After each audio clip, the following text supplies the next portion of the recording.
आज सरकार खुद उसके घर बिजली पहुंचाती है।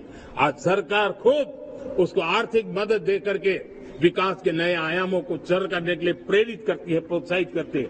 आज सरकार खुद नौजवान के स्किल डेवलपमेंट के लिए अनेक कदम उठा रही है।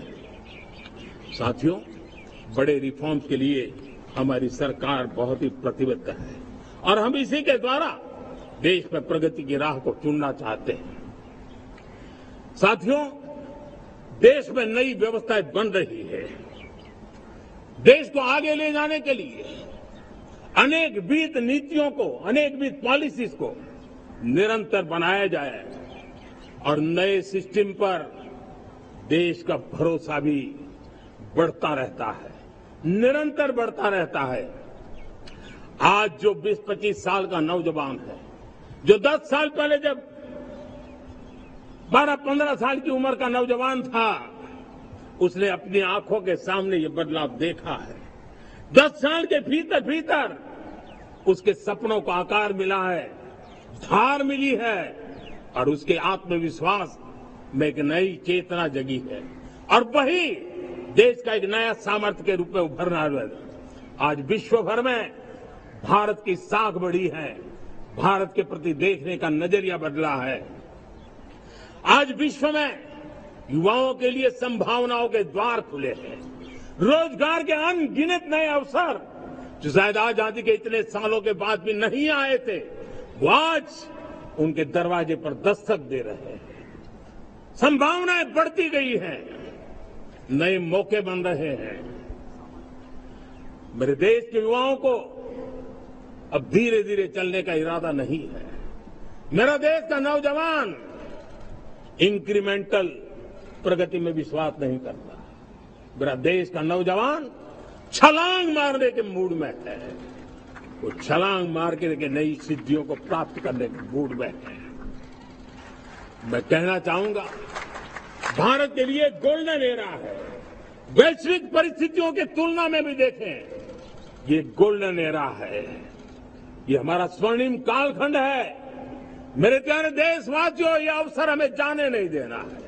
ये मौका हमें जाने नहीं देना चाहिए और इसी मौके को पकड़ करके अपने सपने और संकल्पों को लेकर के चल पड़ेंगे तो हम देश की स्वर्णिम भारत की जो अपेक्षा और हमें विकसित भारत का 2047 का लक्ष्य हम पूरा करके रहेंगे। हम सदियों की बेड़ियों को तोड़ करके निकले हैं। आज टूरिज्म का क्षेत्र हो, एमएसएमई का क्षेत्र हो, एजुकेशन हो, हेल्थ सेक्टर हो, ट्रांसपोर्ट सेक्टर हो, खेती और किसानी का सेक्टर हो, हर सेक्टर में एक नया आधुनिक सिस्टम बन रहा है। हम विश्व की बेस्ट प्रैक्टिसेस को भी आगे देख रखते हुए हम हमारे देश की परिस्थितियों के अनुसार आगे बढ़ना चाहते हैं। हर सेक्टर में आधुनिकता की जरूरत है, नएपन की जरूरत है, टेक्नोलॉजी को जोड़ने की जरूरत है और हर सेक्टर में हमारी नई नीतियों के कारण इन सारे क्षेत्रों में एक नया सपोर्ट मिल रहा है, नई ताकत मिल रही है।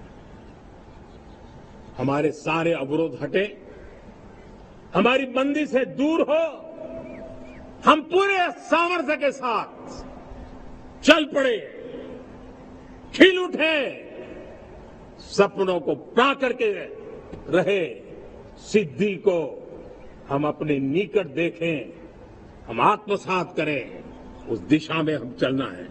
अब आप देखिए कितना बड़ा बदलाव रहा है। मैं एकदम जमीनी स्तर की बात करूं, विमेन सेल्फ हेल्प ग्रुप आज 10 साल में हमारे 10 करोड़ बहनें विमेन सेल्फ हेल्प ग्रुप में जुड़ी हैं। 10 करोड़ नई बहनें हैं। हमें गर्व हो रहा है कि हमारे सामान्य परिवार की गांव की 10 करोड़ महिलाएं आर्थिक रूप से आत्मनिर्भर बन रही हैं। और जब महिला आर्थिक रूप से आत्मनिर्भर बनती हैं, तब परिवार की निर्णय प्रक्रिया की हिस्सेदार बनती हैं, एक बहुत बड़ी सामाजिक परिवर्तन की गारंटी लेकर के आती है। मुझे गर्व है इस बात पर। लेकिन साथ साथ मुझे गर्व इस बात का भी है कि हमारे सीईओ आज दुनिया भर के अंदर अपनी धाक जमा रहे हैं। भारत के हमारे सीईओ विश्व भर में अपनी धाक जमा रहे हैं। हमारे लिए खुशी की बात है कि एक तरफ मेरे सीईओ दुनिया भर में नाम कमा रहे हैं, भारत का नाम बढ़ा रहे हैं, तो दूसरी तरफ विमेन सेल्फ हेल्प ग्रुप से 1 करोड़ मेरी सामान्य परिवार की माताएं बहनें लखपति दीदी बनती है। मेरे लिए ये भी उतना ही गर्व की बात है। अब हमने सेल्फ हेल्प ग्रुप को 10 लाख रुपए से 20 लाख रुपए देने का निर्णय किया है। अब तक 9 लाख करोड़ रुपए बैंकों के माध्यम से हमारे इन विमेन सेल्फ हेल्प ग्रुप को मिले हैं और जिसकी मदद से वो अपने अनेकविध कामों को बढ़ावा रहे हैं। मेरे साथियों, मेरे नौजवान इस तरफ ध्यान दें। स्पेस सेक्टर एक फ्यूचर है हमारे साथ जुड़ा हुआ, एक महत्वपूर्ण पहलू है। हम उस पर भी बल दे रहे हैं। हमने स्पेस सेक्टर में बहुत रिफॉर्म किए हैं। जिन बंधनों में हमने स्पेस सेक्टर को बांध के रखा था उसे हमने खोल दिया है। आज सैकड़ों स्टार्टअप्स स्पेस के सेक्टर में आ रहे हैं। वाइब्रेंट बनता जाता हमारा स्पेस सेक्टर भारत को एक शक्तिशाली राष्ट्र बनाने का एक महत्वपूर्ण अंग है और हम इसको दूर की सोच के साथ मजबूती दे रहे हैं। आज private satellite, private rocket launch हो रहे हैं। ये गर्व की बात है। आज मैं कह सकता हूं, जब नीति सही होती है, नियत सही होती है और पूर्ण समर्पण से राष्ट्र का कल्याण यही मंत्र होता है, तो निश्चित परिणाम हम प्राप्त करके रहते हैं। मेरे प्यारे देशवासियों, आज देश में नए अवसर बने, तब मैं कह सकता हूं 2 चीजें और हुई जिसने विकास को एक गति दी है, विकास को एक नई छलांग दी है। और ये है, पहला है आधुनिक इंफ्रास्ट्रक्चर का निर्माण। हमने इंफ्रास्ट्रक्चर को आधुनिक बनाने की दिशा में बहुत बड़े कदम उठाए हैं। और दूसरी तरफ सामान्य मानवीय के जीवन में जो बाधाएं हैं, ईज ऑफ लिविंग का हमारा जो सपना है, उस पर भी हमने उतना ही बल दिया है। पिछले 1 दशक में अभूतपूर्व इंफ्रास्ट्रक्चर का विकास हुआ है।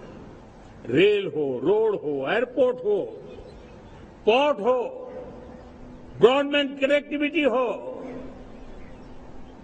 गांव-गांव नए स्कूल बनाने की बात हो, जंगलों में स्कूल बनाने की बात हो, दूर सुदूर इलाकों में अस्पताल बनाने की बात हो, आरोग्य मंदिर बनाने की बात हो, मेडिकल कॉलेजों का काम हो, आयुष्मान आरोग्य मंदिरों का निर्माण चलता हो, 60,000 से ज्यादा अमृत सरोवर बने हो, 2 लाख पंचायतों तक ऑप्टिकल फाइबर नेटवर्क पहुंचा हो, नहरों का एक बहुत बड़ा जाल बिछाया जा रहा हो, 4 करोड़ पक्के घर बनना, गरीबों को एक नया आश्रय मिलना, 3 करोड़ नए घर बनाने के संकल्प के साथ आगे बढ़ने की हमारी कोशिश हो। हमारा पूर्वी भारत, नॉर्थ ईस्ट, उसका इलाका आज इंफ्रास्ट्रक्चर के लिए जाने जाना लगा है। और हमने ये जो कायाकल्प किया है, उसका सबसे बड़ा लाभ समाज के उन वर्गों तक हम पहुंचे हैं जो ग्रामीण सड़कें वहां बनी है जिनकी तरफ कोई देखता नहीं था, जिस इलाकों को नहीं देखता था, जिन गांवों को नहीं देखता था। दलित हो, पीड़ित हो, शोषित हो, वंचित हो, पिछड़े हो, आदिवासी हो, जंगल में